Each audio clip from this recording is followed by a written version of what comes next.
Grunge took the country by storm back in the early 90s, but the foundations for it began in the 80s.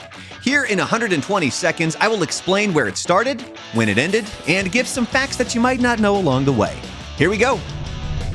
Seattle record label Sub Pop was the driving force behind grunge. Bruce Pavitt began publishing the alternative music zine Subterranean Pop in 1980. The first reference to the word grunge can be dated back to a letter from Mark Arm in 1981, in which he was calling his own band the most overrated, writing, "I hate Mr. Ep in the calculations. Pure grunge, pure noise, pure sh*."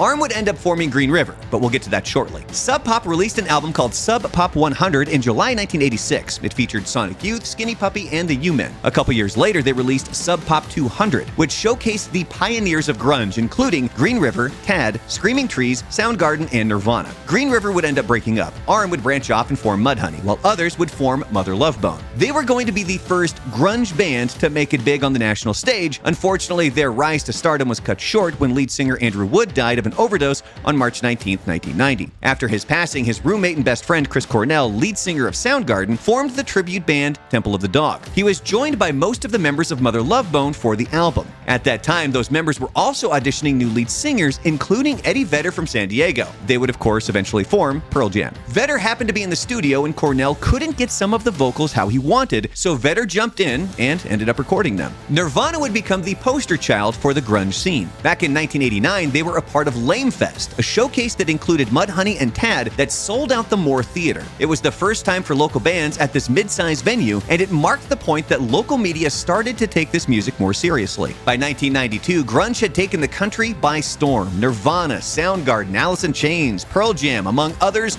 were everywhere. Megan Jasper, who worked for Sub Pop distributor Caroline Records, gave a bogus lexicon of grunge for a reporter from the New York Times.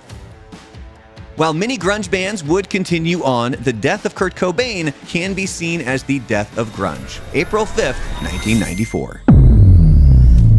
If you enjoyed this video, please be sure to give it a like and subscribe to the channel. Plus, this is just scratching the surface. I have a lot of other videos going more in-depth on bands like Mother Love Bone, Mudhoney, Temple of the Dog, and more. Just head to the description for a link to the playlist.